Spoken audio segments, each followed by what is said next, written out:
Good morning, sir, madam. Ryder, Milady. what is this establishment? I do not quite understand, milady. What is its name? The Hotel Cosmopolitan. Precisely, an hotel. It is not, I am given to understand, a railway station in the provinces. No, milady. Nor a country blacksmith's. Certainly not, milady. Then why are my rooms full of smoke? Smoke, soot, stench. A workman has been sent for, milady. I do assure your ladyship that everything is being done. I should hope so. I expect when I return to find the air here fit to breathe. I will see to it myself. You have 1 hour.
How you startled me. The workman is coming to fix the grate.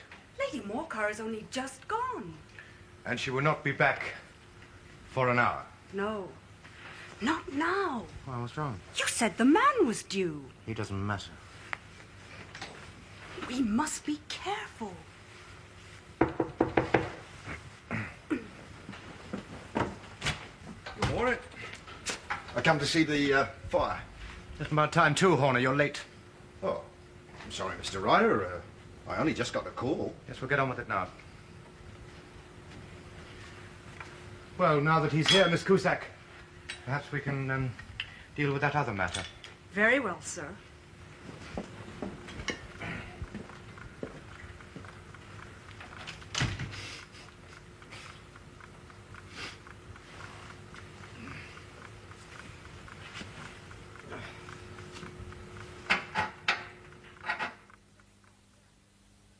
Cusack, do be careful. You have no delicacy of touch. Leave it. Leave it, Cusack! I beg your pardon, your ladyship. I don't like too much fussing. You should know that by now. It always shows if one's maid fusses too much. Will you be wearing the diamonds, milady? No. At the opera, everyone wears diamonds. Tonight I shall wear the blue carbuncle.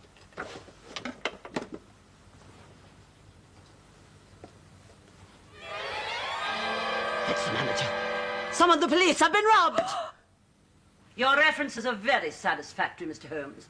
Lord St. Simon was almost fulsome in his praise of your work. That was very kind of him. I have decided you are the correct person to undertake the recovery of my blue carbuncle. Lady Morcar, I have been trying to explain. I cannot accept your commission. Nonsense. My time over this Christmas period will be completely occupied. Nonsense, Mr. Holmes. You will disengage yourself. The recovery of the jewel is of the utmost importance. Inspector Lestrade is in control of your case. I have no confidence in the ability of the police. The inspector is perfectly capable of handling this matter. All he has done is to arrest some wretched workman. Then the case is virtually closed? It is not. The thief may be under lock and key, but the stone is still missing. It will be only a matter of time. I am led to believe you work efficiently and with success. Start immediately. Or you may name your own fee. I advise you to leave this affair in the hands of the police. I don't think you could have understood me, Mr. Holmes. I will pay a large sum, a very large sum, for the recovery of the gem. You will take the appointment. No, Lady Morcar. You're impertinent, sir. I have given you my advice. You refuse to help me. The best facilities for tracing your jewel are in the hands of the Metropolitan Police. You are perverse, Mr. Holmes. In spite of the fact that I have decided you are the correct person to undertake this quest, you deliberately flout me. Now, why, sir? Your case is that of a sneak thief, Lady Morcar. There is not a single aspect of it which is of any interest to me. Good day, Lady Morcar.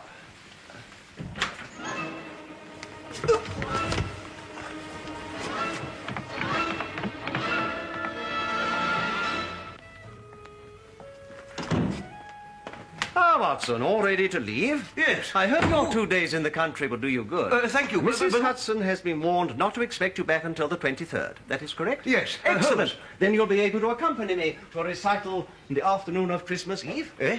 Oh, yes, of course. But Holmes, who was that lady who just left? Oh, the Countess of Morcar. It is a light but interesting program. Do you see? She seemed very angry. Yes, she was. Is she a client? No. Ah, well, that no doubt explains her anger. Lady Morcar was unable to engage my interest. It was a dull and petty case. Besides, I would rather Lestrange's Christmas was disturbed than mine. I shall get 2 tickets for that concert. Good heavens.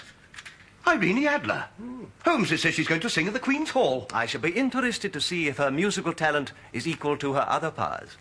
I'm told her tessitura is quite remarkable. I beg your pardon? Well, I'm really glad to see you all next year. And a Merry Christmas to you. Thank you very much. And you too, sir. Yes, I know. Good night. Good night, sir. Happy Christmas! To you too, sir. I have nice chef.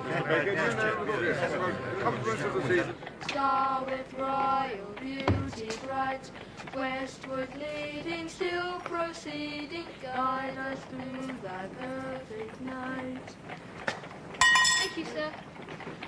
We 3 kings of Orient are, bearing gifts we travel afar, field and fountain, moor and mountain, following yonder star. Hey,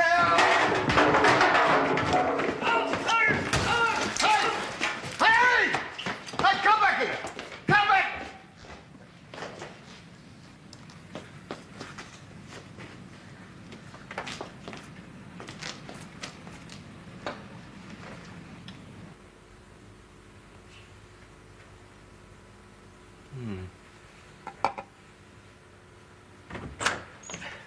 Holmes, there you are. I saw Mrs. Dixon at the station. She asked me to remember to you, and she sent you the compliments of the season. What do you make of it? Eh? I'm back, Holmes. It makes an excellent exercise. You know my methods. What are you doing? Well, hanging up your hat. You seem to want to be rid of it. No, Watson. Examine it. Tell me what you find. Is it a clue? Not a clue, but several. You're on a case. No. Here is my glass. Now, tell me about that hat. I'm delighted to see you back. It is lonely here without you. I trust you return my compliments to Mrs. Dixon. Now, what do you find? What do you want me to find? Everything. Take your time. Now, that hat is the trophy of one of those whimsical little incidents which will happen when you have 4 million people all jostling each other within the space of a few square miles. Well, it's an old, black, ordinary hat. No maker's label. Rather the worse for wear. The lining is, or rather was, red silk, now much discolored. The initials, HB, are embossed inside. How am I doing? Very well. Go on. Well, it's very dusty. It's spotted in some places. It looks as though... Yes. Someone has tried to cover up the spots with black ink. The rim is pierced for a hat securer, now missing. Excellent, my dear Watson. Continue. That's all. All? Yes. Well, I mean, it's very large and rather disreputable. What else do you want me to say? Deductions, Watson, deductions. Oh. Well, it belonged to a man who has no respect for his clothes. Mm-hmm. And, yes, wait a minute. He has grey hair, has just had a haircut, and he uses lime cream hairdressing. Bravo! You spotted the clippings and the smell. So, what do we have? A grey-haired intellectual who 3 years ago was well-to-do but has since fallen on hard times. He once had foresight, he now has less. His wife has ceased to love him, and it is doubtful if he has gas laid on in his house. Oh, my dear Holmes, you're certainly joking. Well, not in the least. You have the evidence. Oh, come. Why intellectual? Now, how can you possibly know about the man's financial standing? Firstly, it is a matter of cubic capacity. A man with so large a brain must have something in it. Oh, no. That's far from medically exact. There are some people with large heads who are congenital idiots. True. But this man leads a sedentary life, indicated by the amount of domestic dust. When new, this hat was a very good one. Notice the quality of the ribbed silk band and the silk lining. He had the foresight to take precaution against the wind by having a hat securer fitted. But he has less foresight now, for when it broke, he did not have it repaired. A sedentary man with taste, foresight, and such cranial capacity is unlikely to be an idiot. You have an answer for everything. But I notice you have avoided telling me about the man's wealth 3 years ago and poverty now. Now, this once excellent hat is 3 years old. These flat brims curled at the edges only came into fashion then. If our man could afford such a hat 3 years ago, but has not bought another since, or replaced the securer, then he has surely come down in the world. Yes, clear enough, clear enough. But please, Holmes, just for my peace of mind, confound me further by telling me why his wife has ceased to love him. Well, now, this hat has not been brushed for weeks. When a man is allowed to go about with such an accumulation of dust upon his hat, one fears he has lost his wife's affection. And that is what has happened to Mr. Henry Baker. I see. Thank you. Thank you. Mr. Henry Baker? The name of the owner. Oh, come now, Holmes, really, you go too far. To assume that the initials HB stand for... Well, I mean, they could equally stand for Hathaway Broughton. And anyway, he might be a bachelor. Nay, that would be to neglect the evidence of the goose. Goose? Lost by the same man on the corner of Goode Street. It had a label round its neck marked Mrs. Henry Baker. You saw all this? Then you are involved in some crime. No crime, Watson. 2 nights ago, Peterson, the commissioner, saw a man set upon by a couple of roughs. In defending himself, the man broke a shop window. When Peterson rushed up, they all fled. Why? Why? I mean, surely this Mr. Henry Baker was the injured party. Ah, but Peterson was in uniform and Baker had broken a window. Seeing an official-looking person running towards him, he panicked and took to his heels, leaving behind his hat and his Christmas dinner. Where's this goose now? Well, Peterson has it. I felt it a just reward for his honesty. And you couldn't trace this Mr. and Mrs. Baker? Well, as there are some 100 or more Henry Bakers in this city of ours, it is not easy to restore lost property to any one of them. I wonder. What? Oh, nothing. You know, that wretched hat business has made me forget again. No, forget what? It's something I meant to give you before.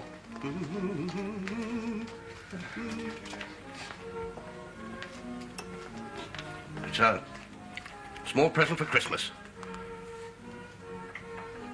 My dear old friend. Why, this is so very kind of you. Would you mind? Oh, Watson. Oh, and I had so very nearly run out. Thank you. Well, I'm afraid it's not your usual blend, that dreadful black shag, but I feel like it. My dear Watson, I'm at a loss. Well, that's not like you. Oh, it's merely a token. Yes, but I regret that the exchanging of presents at Christmas time is something about which I am notoriously lax. My dear Holmes, it's of no matter. I wonder... Yes? I would greatly enjoy a fill of it. Oh, why, of course. Thank you. You know, there's still one thing about that hat business that puzzles me. Oh, really? But it was merely an exercise. Well, how do you know that this Mrs. Baker is not the man's mother? Oh, she would be a very old lady. Possibly, but she might still be able to eat goose. Well, Baker is clearly middle-aged at least. If he is still living with his mother, they're either very fond of one another or he is unable to break free and she nags him. In any case, she'd never allow him to go about with his hat in that condition. Suppose she were an invalid? Then there would most certainly be a servant, and his mother would ensure that Henry's welfare was seen to. No, Mrs. Henry Baker is his wife. You wait there. I can't have people just bursting in on This me. is important. Peterson!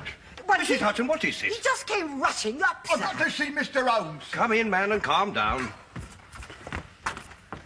Hello, Peterson. I've got to see you, Mr. Holmes. It's a goose, sir. Eh? What of it, then? Has it returned to life and flapped off through the kitchen window? Oh, no, sir. Are you sure you're not busy, sir? Positive, Mrs. Hudson, thank you. Well? You look here, sir. You see what my wife found in its crop. Good heavens! By Jove, Peterson. This is treasure trove indeed. I suppose you know what you've got. Oh, that's a jewel, sir. It cut through glass like putty, sir. It scratched Mrs. Peterson's aquamarine pendant, what she had off her Aunt Betsy when she passed on some years back, sir. Scratched that and took no mark itself. That means that's a good stone, Mr. Holmes. It is much more than a good stone. It is the stone. It is not. It cannot be the Countess of Morca's blue carbuncle. It is precisely that. This is the gem for which the Times has been carrying an advertisement every day for a week. The reward is £1,000. Yes, and that is not a 20th of its market price. £1,000, sir? Great Lord of mercy. Well, I'm sure it's very lovely, sir, but that does seem a lot of money. Ah, but Mrs. Hudson, this stone is unique. No one has ever found another quite like it. But how did it get into Peterson's goose? Not Peterson's goose, but Mr. Henry Baker's. Now, Peterson, Yes, sir? will you go round to the advertising agency and have this put in the evening papers? Very good, sir. Which papers would you like that to appear in, sir? Oh, in the Globe, Star, Pall Mall, St. James's Gazette, Evening News, Standard, Echo, and any others which occur to you. Now, found at the corner of Gould Street, a goose and a black felt hat. Mr. Henry Baker can have the same by applying at number 221B, Baker Street. Yes, that is clear and concise. And this will cover the cost. Thank you. So, what about the stones? I will keep it for the time being. Thank you. Mrs. Hudson. Yes, sir. Will you get Billy to run out and buy me a goose? Oh, we already had one, sir. Ah, but this one is for Mr. Henry Baker, whose own goose is at this moment trussed and prepared for Mr. Peterson's family. Well, if you ask it, sir, it all seems a puzzle to me. It's a bonny thing, Watson. See how it glints and sparkles? A beautiful gem. Yes, indeed. And like every good stone, this one is the nucleus and focus of crime. These are the devil's pet baits. In older and larger jewels, every facet may stand for a bloody deed. In spite of its youth, who would think that so pretty a toy as this has already been responsible for 2 murders, a suicide, a vitriol throwing, and several robberies? Perhaps we'd best be rid of it. Are we to take it to Lady Morcar? Well, not yet. As Mrs. Hudson so correctly observes, there is a puzzle here. How did it get in the goose? Precisely. I mean to find out. Did I not read somewhere that Inspector Lestrade has already arrested someone for the theft of the blue carbuncle? 2 nights ago. The young workman who was doing some repair in Lady Morcar's dressing room. Perhaps Baker's his accomplice. We shall find that out when he answers my advertisement. And I shall determine his innocence by a very simple trick. It might be those roughs who attacked him. They could be in on it. They could have been trying to get it away from him. We cannot come to any conclusion yet, Watson. Yes, John Horner is the young man Lestrade arrested. He is awaiting trial at this very moment.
If it's all the same to you, Holmes, I think I'll go to bed. Clearly, Baker has not seen your advertisement. Then someone will tell him of it in the morning. Come in. Ah, a visitor, Mrs. Hudson. No, sir, a message for Dr. Watson. Oh. Really? Yes, it's from the police, sir. Oh? Some man has tried to hang himself at the local police station. I must go round at once.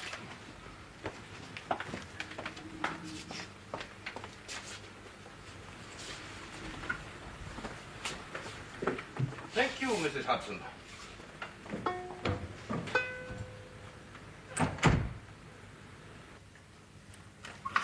Guilty is as guilty does, sir.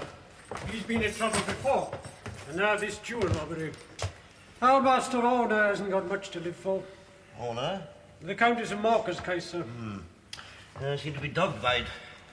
Never did. God's my judgment, never did. Take it carefully now, take it carefully.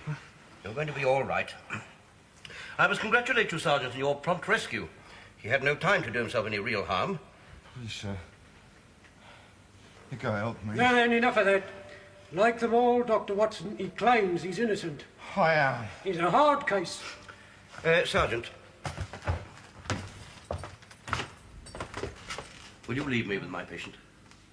It's irregular, sir. I don't know. He might do you a violence.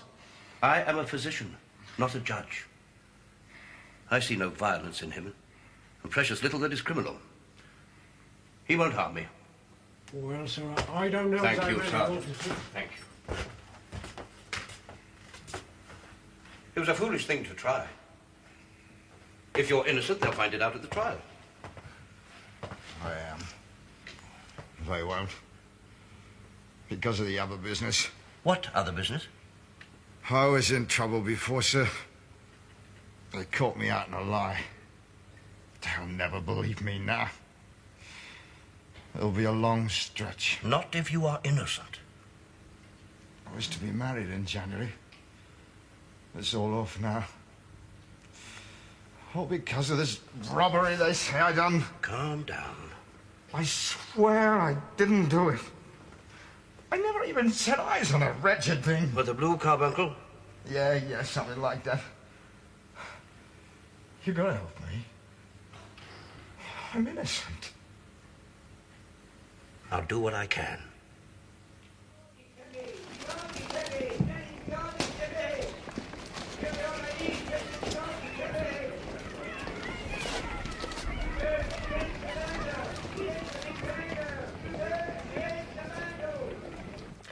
Your advertisement has produced no result. We must think of something else. We do have time on our side. Horner's case does not go before the assizes until mid-January. I am convinced that Horner is innocent. Upon what grounds, Watson? Well, a guilty man would surely tell a better story. And Horner has scarcely any story to tell. If you had seen him as I did, Holmes, a man who was prepared to die rather than go to prison, I'm sure that you would feel the same. My dear old friend, your conviction does more credit to your heart than to your head. Come in. Is it all right if I clear away, sir? Oh, yes, of course, Mrs. Hudson. I thought I should let you finish your lunch in peace, but I know Dr. Watson doesn't like to be interrupted. But there is a gentleman waiting to see you, sir. Who is it? He didn't give his name, sir. Oh, let him come up, please, Mrs. Hudson. Certainly, sir. Do you think this is Baker? Well, I'm expecting no other. And his reticence would fit with his other characteristics. Would you go in, please, sir? Come in. Mr. Holmes? How do you do, sir? My colleague, Dr. Watson. Delighted to make your acquaintance. How do you do? I am led by your advertisement in last evening's newspaper to believe that you have possession of some articles of mine. To be precise, a hat and a goose. Mr. Henry Baker, I presume? A Harold Baker. What? My late brother was Henry. I live with my sister-in-law, and the goose is for her. Pray, take a seat, Mr. Baker. May we offer you a drink? I observe that your circulation is more adapted to summer than winter. It is true, I do feel the cold. That is most kind of you, Doctor. Is this your hat, sir? Yes, Mr. Holmes, that is undoubtedly mine. We had hoped to see an advertisement from you giving your address. The shillings are not so plentiful with me now as they once were.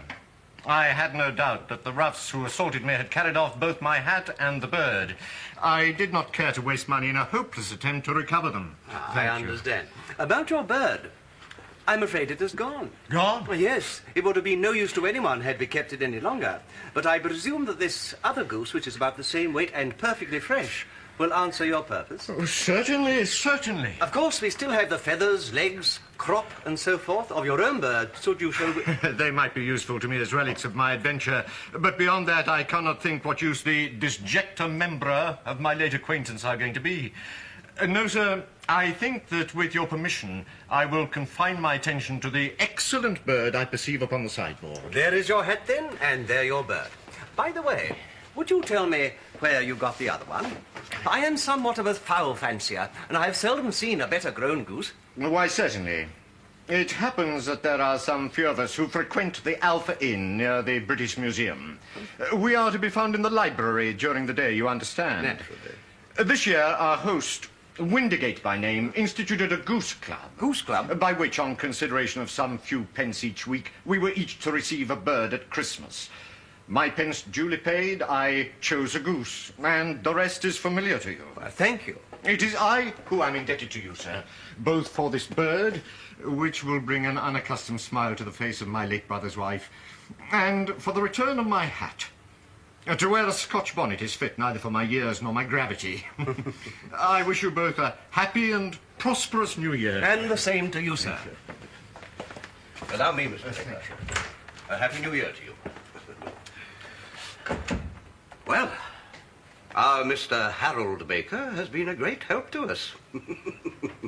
You are developing a certain vein of porky humour, Watson, against which I must learn to guard myself. But you do well to chide me. The sister-in-law was a relationship I should have thought of. It makes his neglect even more understandable. Ah, but you were right in most other respects.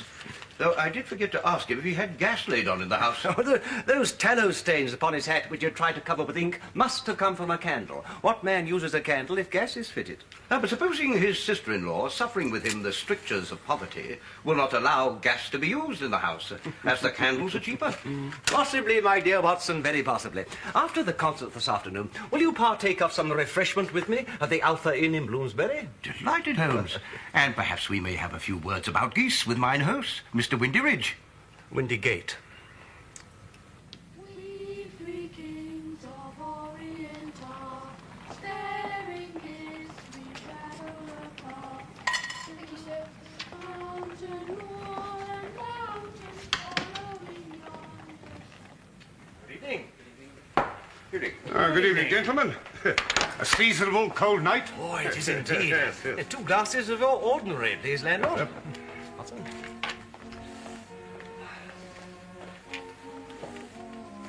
Windigate? Your beer should be excellent, if it is as good as your geese. My geese, sir? Yes, I heard of them from a Mr. Harold Baker, who was a member of your goose club. Ah, Mr. Baker. Yes, he hasn't been in since he collected it. I've no doubt he soon will be, to celebrate his good fortune. Well, I hope he enjoys it. Was it one of your own? Ah, bless you, no, sir. They weren't my geese. I keep a public, not a farmyard. Well, whose were they? I got a couple of dozen from a poulter down Covent Garden. Oh, what's his name? His name? Oh, I do know some of them down there, and as Mr. Baker said, it was an excellent bird. An odd name it was, unusual. No, you've got me there, sir. I tell you what, I'll look it up in my book. Good. I'm sorry, Holmes, I nearly spoiled it. Why, nonsense. The fellow's gone to find out. Well, it's like looking for a needle in a haystack. It may seem so, but don't forget that at one end of the chain we have an ordinary goose, but at the other end there is a man who will get 7 years penal servitude unless we can establish his innocence. I've got it, sir. Breckenridge was the name.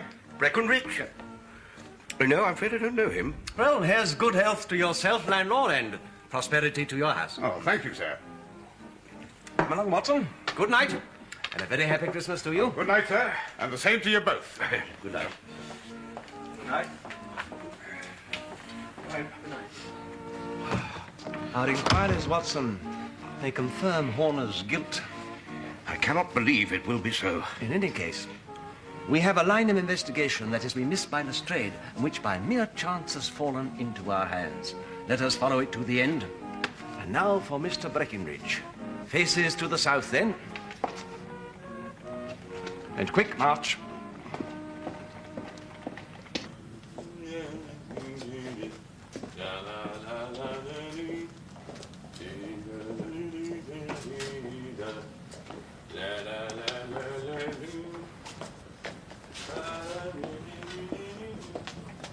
Try down here, Watson.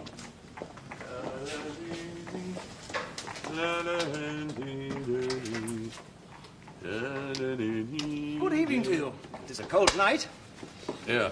Oh, sold out of geese, I see. You seem to be sold out of geese. If you bide, you can have 500 in the morning. In the morning's no good. Yeah, well, no doubt you can find some other stall there's some. Ah, but I was recommended to you. Was you? Yes. Who by? Windigate, landlord of the Alpha, Bloomsbury. Oh, yeah. Yeah, I did supply him with some. Oh, and fine birds they were, too. Yeah, no doubt. Where did you get them? Now, look, mister. Where are you driving at? Come on, let's have it straight. I am speaking straight enough, Mr. Breckenridge. I should like to know who supplied you with the geese that you sold to the Alpha.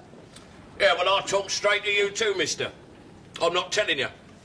Well, it's a matter of no great importance, but I don't know why you should get so warm over such a trifle. Warm? You'd be warm too if you was as pestered as me, mister. I mean, once you pay good money for a thing, you'd think there's when it's the end of the business, but oh no. It's where are them geese? Who'd you sell them geese to, and now where do you get them geese from? A man might think they was the only blasted geese in the world. Well, I know nothing about that. I have no connection with anyone else who may have been asking. However, if you won't help me, you won't. And there is an end of it. Yeah, well, then. Come along, Watson. The bet is off. This fellow won't help us. Hey, here. Bet? What bet? I know a thing or two about poultry, and I can always back my own opinion when it comes to the matter of fowls. And I have a fiver on it that the bird I ate was bred in the country. Ah! Well, you've been and got lost your fiver, Governor. Because all Windigate's birds was town-bred. Nothing of the kind. The one I ate was bred in the country. It was not. I don't believe you. Look, Mr. Clever Boots, do you know more about fowls than me, then? Me that's been handling them since I was a kid. I'm telling you that all the birds that went to the Alpha was town-bred.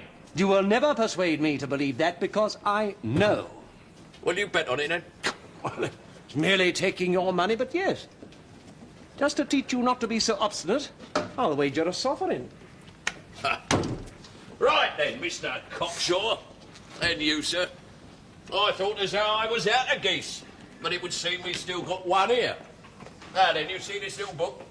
Well? This here's an account of my suppliers. In the back here, we got the country suppliers, and in the front here, the town ones. Now, then, do you mind reading out that item there?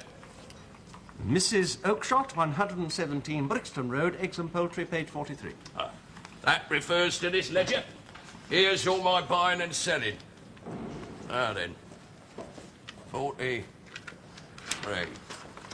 So if you've got no objection, do you mind reading out that item there? Yes, December the 18th, from Mrs. Oakshott, 24 geese at 7 and 6pence. And just below that, sir? Sold to Windigate, the Alpha Inn, 12 shillings. What have you to say now, sir?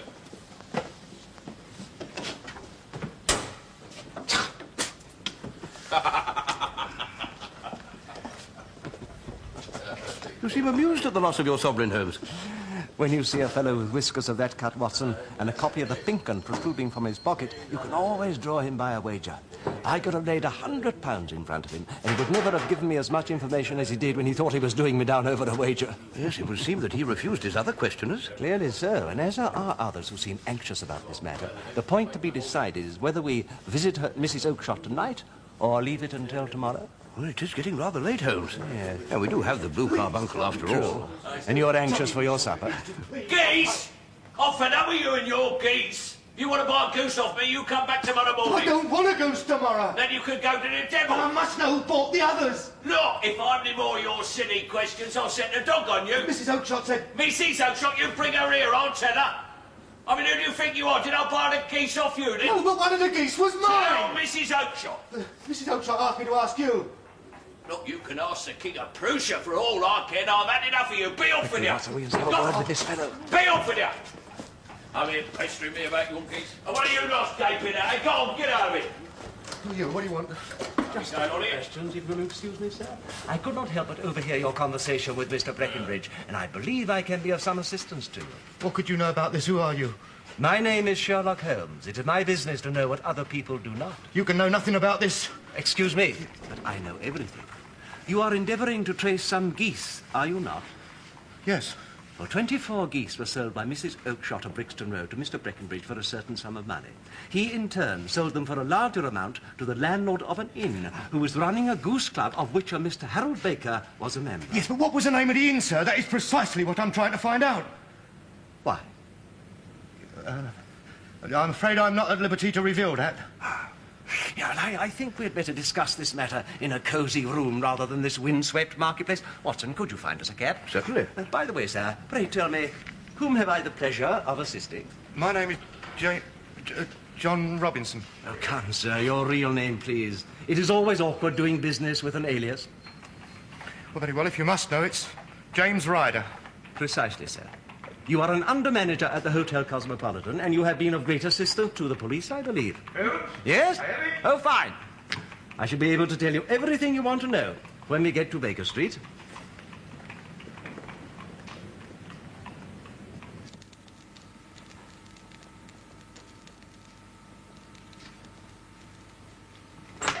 Here we are. You seem cold, Mr. Ryder. You are shivering. Pray, take that chair.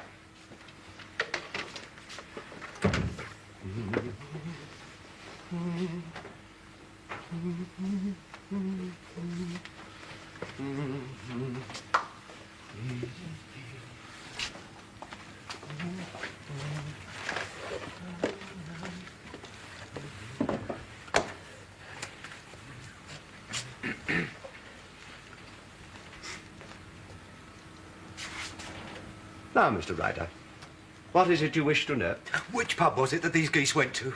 The Alpha Inn in Bloomsbury. But I do not think that will help you, for I think you are only interested in one particular goose. A white bird with a black bar across its tail. Yes. Do you know what happened to it, where it went? Certainly. Came here. Here? To you? Yes. And a most remarkable bird it proved. I'm not surprised you should take such an interest in it. Why, what do you mean? It laid an egg after it was dead. A beautiful, bright, blue egg. That's mine! Hold on, man, you'll be in the fire. That's it, Watson. Thank you. It seems a waste, but I suppose he ought to have a dash of brandy. An excellent idea, Watson. He's not got blood enough to go into felony with impunity. What a shrimp it is, to be sure. Compose yourself, Mr. Ryder. Are you prepared to talk? Give me a minute, please, sir.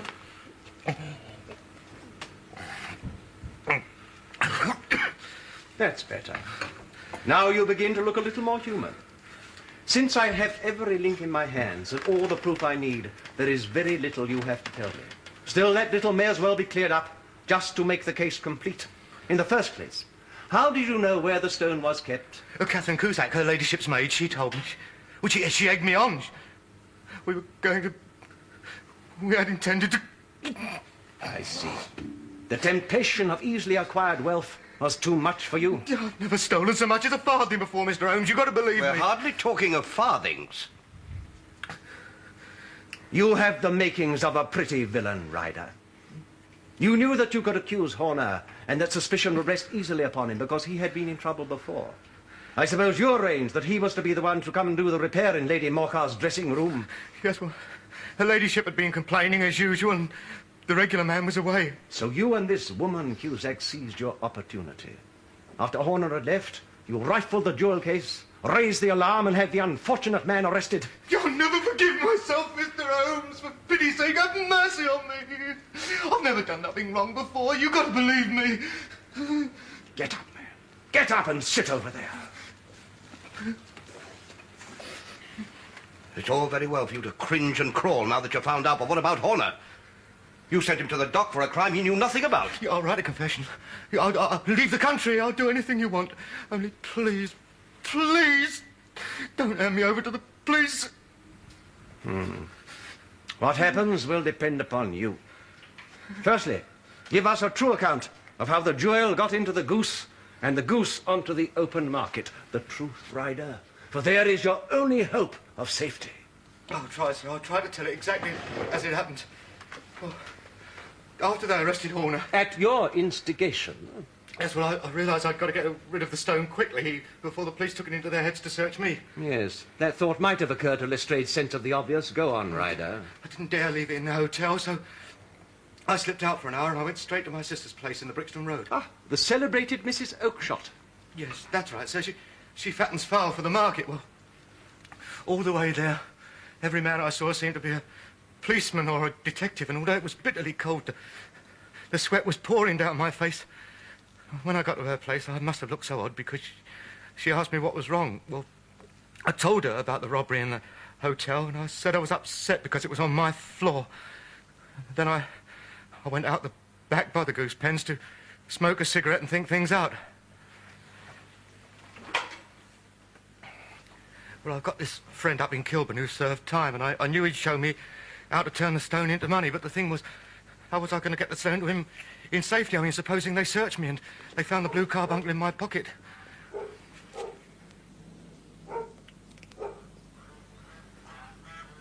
Well, suddenly an idea came to me that would beat the best detective that ever lived.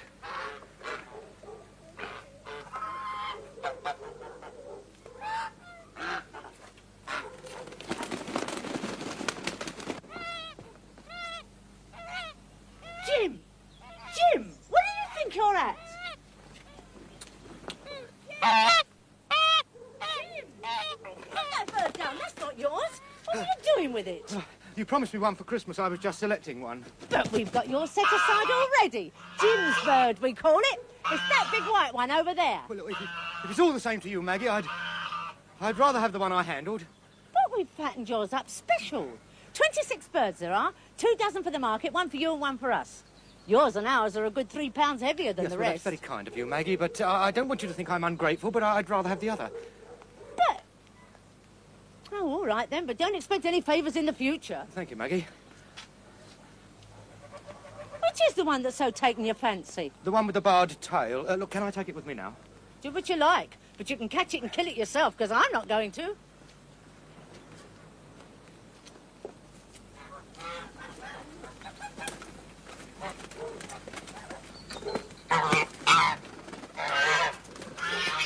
I got the bird to swallow the stone before my sister interrupted.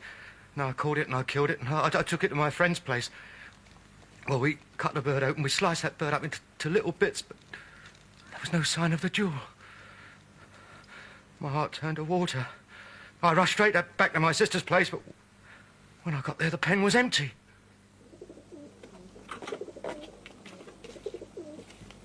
Maggie, where are they? Where are the geese? I knew you'd not be satisfied, Jim, but you took your goose, now you can lie on it. I took the wrong one. Don't tell me, I told you that before. But you would have one of them pair with the barred tails. Do you mean there were 2 like that? Of course there were, like as 2 peas. Maggie, who did you sell them to? I've got to know. Same as always, of course. Breckenridge's at Covent Garden. What is all this, Jim? Jim, come back here when I tell you. I went to Breckenridge again and again. I pleaded with him. I begged him to tell me where he sold those geese. But he was always as you saw him this evening. I knew tonight was my last chance. Why? Well, this being Christmas Eve, by this time tomorrow, every one of those geese will be eaten. It's the truth, Mr. Holmes. I swear, every word is true. And now I'm branded a thief without having got anything from the wealth for which I lost my character. God help me, Mr. Holmes. Ryder. Yes, sir. Come here. Sign that, and then get out. You have about 12 hours before the police see this, so go.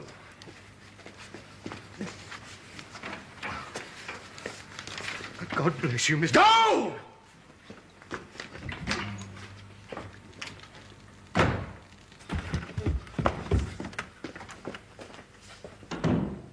Was that wise? We have proof of Horner's innocence, and we have Lady Morgar's jewel. And I am not retained by the police to supply their deficiencies. Lestrade had no right to arrest the most obvious suspect before making a search of everyone concerned. I suppose you have a point. Oh, I am compounding a felony, no doubt, but I am also saving a soul. Send Ryder to jail now, and he'll be a jailbird for life. But he has been so frightened this time, he should not go wrong again. Besides, my dear old friend, this is a season of forgiveness.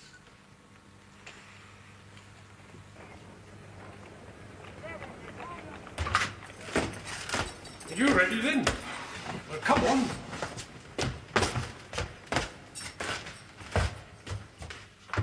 You're an idiot. You have no idea as to what to do. And don't say you're sorry. Do the thing properly. You certainly are extremely trying. See who that is. Thank you. Good day, Lady Morcar. I do hope you will forgive this intrusion. Ah, Mr. Holmes, I'm glad you've chosen to call. I've been expecting you for several days. I have a second commission for you. A second? Another theft? Somebody has kidnapped my maid Cusack. She vanished in the night. Are you certain she has not left of her own free will? Nonsense. She was devoted to me. I always make it a rule to have absolutely faithful servants. I regret that the loss of your maid does not appeal to me as a case. Mr. Holmes, I am prepared to overlook your past ill manners. My niece recently spent a few days with Sir Henry Baskerville, and he was positively effusive in his praise of your work. Now, you will find both my jewel and my maid. Neither, Lady Morcar. Mr. Holmes! I believe this is yours. My blue carbuncle. Your maid has run off with the man who removed it from your room. Fortunately, he lost it. This gentleman found it and brought it to me. I have no doubt you wish to reward him. Come, Watson, our commission is at an end. Good day, Lady Morcar, and a happy Christmas to you all.